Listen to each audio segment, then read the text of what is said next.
अस्सलाम वालेकुम दोस्तों। क्या आपको कभी ऐसा लगा है कि आप अपनी पूरी ज़िंदगी अपने बच्चे के लिए लगा देते हैं, मगर उसे उसका एहसास तक नहीं? आप बोलते हैं, वो नहीं सुनता, आप समझाते हैं, वो कंधे उचका देता है। आप दिल में एक दर्द सा लेकर सो जाते हैं और सोचते हैं कि क्या मेरी तरबियत ज़ाया हो रही है? आज मैं आपको एक ऐसे बाप की कहानी सुनाना चाहता हूँ जिसने यही सोचा, सालों तक यही सोचा, मगर फिर एक रात एक ऐसा लम्हा आया जिसने साबित कर दिया कि एक मुखलिस बाप की कही हुई कोई बात भी ज़ाया नहीं होती, कभी भी नहीं। दोस्तों, ये कहानी आसिम साहब और उनके बेटे दानियाल की है। आसिम साहब एक सादा मेहनती इंसान थे। सुबह उठते, रिज़्क कमाते, शाम को थके हारे घर लौटते, मगर उनकी आंखों में हमेशा एक ख्वाब रोशन रहता। उनका बेटा दानियाल बड़ा होकर एक बेहतरीन इंसान बनेगा, नेक, ज़िम्मेदार और मजबूत किरदार का मालिक। मगर जब दानियाल 16 बरस का हुआ, तो इस ख्वाब पर धुंध सी छा गई। दानियाल के कानों में हर वक्त हेडफोन होते, मोबाइल फ़ोन और दोस्त ही उसकी कुल कायनात का महवर थे। आसिम साहब बात करने की कोशिश करते, दानियाल कंधे उचका देता। वो कोई सबक देने बैठते, दानियाल अपने कमरे का दरवाज़ा बंद कर लेता। हर बार आसिम साहब वहाँ खड़े रहते, खामोश, तन्हा। रात को सोने से पहले उनके ज़हन में एक सवाल घूमता, क्या मैं एक नाकाम बाप हूँ? एक शाम बात मामूली चीज से शुरू हुई, मगर दानियाल का गुस्सा इस बार हद से बढ़ गया। वो उठा और घर का एक कीमती गुलदान जो आसिम साहब के वालिद की निशानी थी, हाथ के एक झटके से फर्श पर आ गिरा। शीशा टुकड़े टुकड़े हो गया, सन्नाटा सा छा गया। इस लम्हे आसिम साहब के हाथ उठ सकते थे, आवाज बुलंद हो सकती थी, मगर उन्होंने एक गहरा सांस लिया, आहिस्ता से नीचे झुके और खुद अपने हाथों से कांच के टुकड़े उठाने लगे।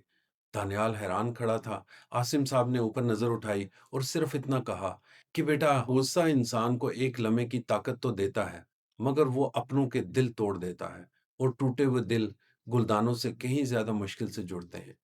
दानियाल ने एक सरदा भरी और चला गया। आसिम साहब वहां बैठे रहे, कांच के टुकड़े हाथ में लिए, और सोचते रहे कि क्या ये अल्फाज भी हवा में गुम हो गए। ठहरिए, जरा सोचिए, क्या आपने भी कभी अपने बच्चे को कोई बात कही और महसूस हुआ कि वो सुन ही नहीं रहा? क्या आपने भी कभी खुद से पूछा कि मेरी तरबियत का कोई असर है भी या नहीं? मैं आज आपको एक सच बताना चाहता हूँ, जो शायद आपको मालूम नहीं। बच्चे उस वक्त आपकी बात नहीं सुन रहे होते, मगर वो आपको रिकॉर्ड ज़रूर कर रहे होते हैं। हर लफ्ज़, हर अमल, हर खामोशी, उनका ज़हन एक ऐसा आईना है जो उस वक़्त तस्वीर नहीं दिखाता, मगर वो तस्वीर उसके अंदर महफ़ूज़ होती जाती है, और जब ज़िंदगी का कोई कठिन मोड़ आता है, तो वही तस्वीर, वही आवाज़ अंदर से उभरती है। अगर ये सिलसिला टूट जाए, अगर बाप हिम्मत हार दे, अगर वो गुस्से का जवाब गुस्से से दे, अगर वो बच्चे को छोड़ दे, जब उसे सबसे ज़्यादा एक खामोश, मज़बूत मौजूदगी की ज़रूरत थी, तो फिर वो बच्चा बड़ा होकर अपनी ज़िंदगी के मुश्किल लम्हों में अकेला खड़ा होता है। कोई आवाज़ अंदर से नहीं आती, कोई राह नहीं सूझती। याद रखिए, वो बच्चा जो आज आपकी बात नहीं सुन रहा, वो कल इसी बात को अपनी औलाद तक पहुँचाएगा। अब 10 साल आगे चलिए। दानियाल अब एक नौजवान मर्द है, यूनिवर्सिटी, नौकरी, शादी, और फिर अल्लाह ने उसे एक खूबसूरत बेटे से नवाजा। एक रात दानियाल का 1 साला बच्चा मुसलसल रोता रहा। वो दिन भर के काम से बेहाल था, आंखें बोझल थीं और असाब तने हुए थे। बच्चा चुप होने का नाम ही नहीं ले रहा था। दानियाल का गुस्सा भड़क उठा।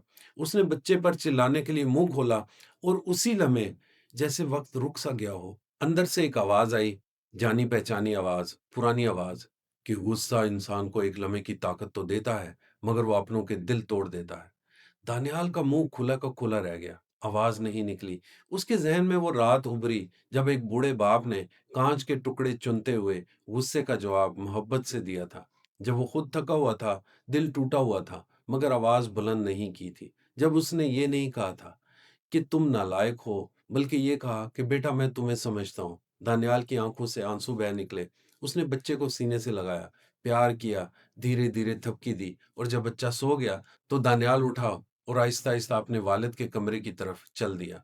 आसिम साहब जाग रहे थे, बालों में चांदी उतर आई थी, चेहरे पर वक्त की लकीरें थीं, मगर आंखों में वही मोहब्बत थी जो हमेशा थी। दानियाल उनके पास बैठ गया, उनका कमजोर झुर्रियों वाला हाथ दोनों हाथों में थामा, और कांपती आवाज में बोला कि अब्बू, मुझे माफ कर दे।